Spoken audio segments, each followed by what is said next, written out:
왜 피부과, 성형외과 이런 곳에서 좀 유독 발생을 하는 건가요? 그러니까 시술적인 특성이 더 영향을 주는 것 같아요. 사람을 사망에까지 일으키게 할 수 있는 약물인데 사용하면 안 되지 않나. 실제 시술을 할 때도 갑자기 자발호흡이 없어지고 산소가 더 떨어지거든요. 그래서 이제 호흡이 없어지는. 안녕하세요. 상담 안지피부과 권영신 원장. 조영민 원장입니다. 오늘 이야기할 주제는 잊을만 하면 나오는, 사실 잊을만이라기보다는 자주 언급되는 프로포폴에 대해서 이야기해 보려고 합니다.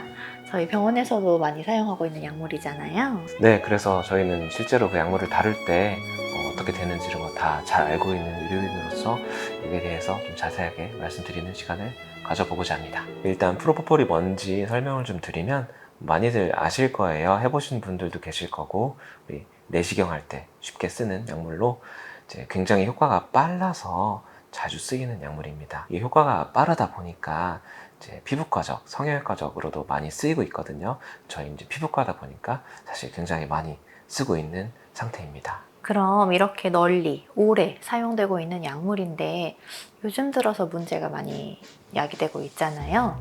이 프로포폴 자체에 약물이 중독성이 있는 걸까요? 자, 일단 이 프로포폴 자체는 담배나 마약처럼 한번 딱 접하고 끊으면 금단이 있거나 그렇지는 않아요. 그런데 이제 왜 중독에 빠지게 되냐면 우리 뇌에는 그 사람을 좀 잠들게 하는 이제 가바라는 좀 어려운 물질이 있어요. 프로포폴 투약을 받게 되면 이 가바의 수치가 올라가게 되어서 그 뇌의 도파민 조절 기능도 함께 마비가 되는 거죠. 이제 약의 중독보다는 이 도파민의 폭발적인 이제 분출에 중독이 된다라고 보시는 게 조금 더 맞을 것 같습니다.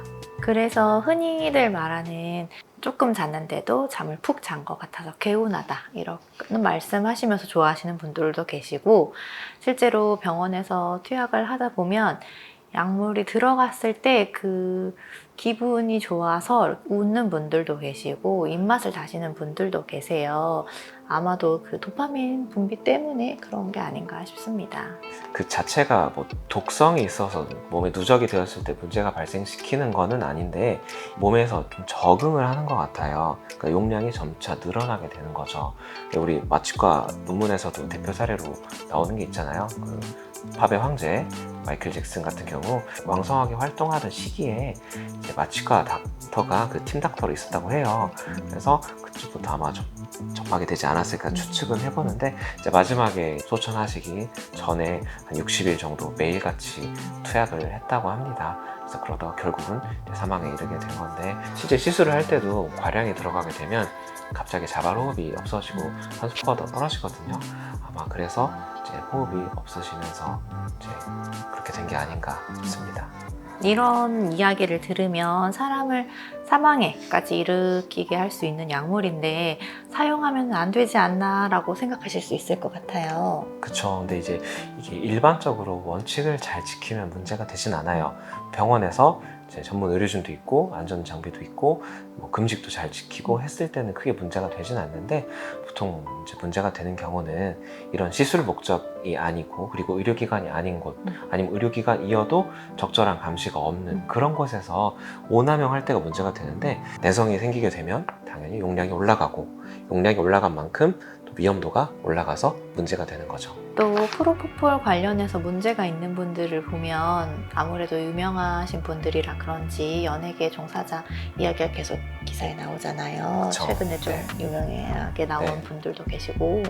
유명한 분들이니까 사실 이슈가 더 되는 게 많아요. 비단 연예인이라서 거기에 중독된다기보다는 사실 의사가 그거를 써서 그렇다는 기사도 나온 적 있잖아요. 재벌가에서도 이 투약 문제가 보고가 된 적도 있고, 그래서 사실 요즘에는 이제 프로포폴이 문제다라고 단순하게 접근하기보다는 애초에 중독에 취약한 사람이 있고 그 사람이 그게 아니어도 다른 약물에 중독될 수도 있기 때문에 이런 현상이 보일 수 있다 정도로 이야기하는 것이 맞을 것 같습니다.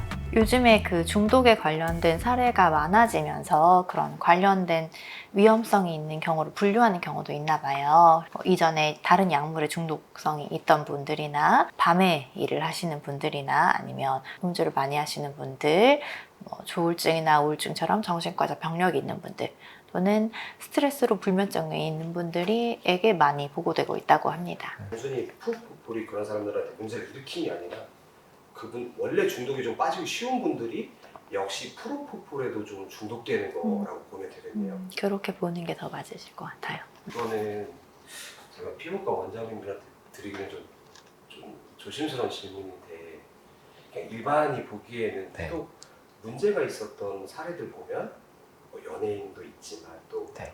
주로 피부과나 좀 성형외과에서 항상 그런 일이 발생하는 것 같더라고요.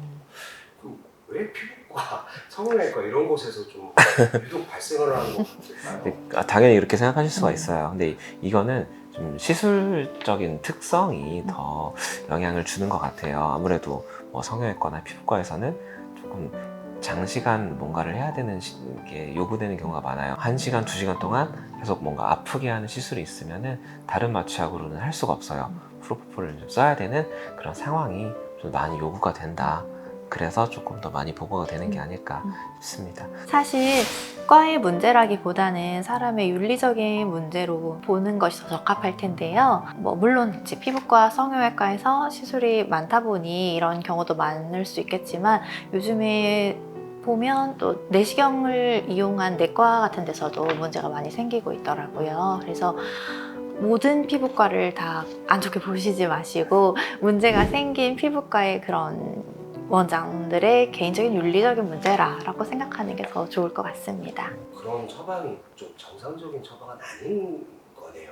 그렇죠. 이게 겪다 보면 느낌이 오는 분들도 계시고 그걸 예방하기 위해서 저희가 약물을 사용할 때 보고하는 곳이 있거든요. 최근에는 이제 처방할 때도 약물 이력을 확인하고 하도록 되어 있어요. 그래서 저희도 처방할 때 처음에 통증 때문에 수면 마취 하시는 분들 같은 경우 최근 1달 동안 수면 마취를 받으신 적이 있는지 이런 걸 확인하고 진행하는 편입니다.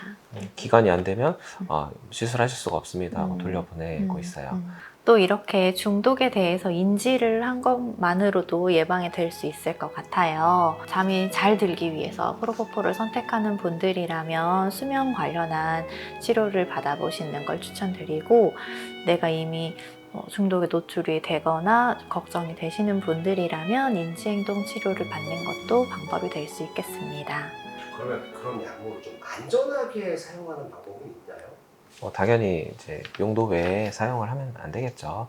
꼭 필요할 때 시술을 해야 될 때 적정 용량만 잘 사용하면 크게 문제가 되지는 않을 것 같습니다.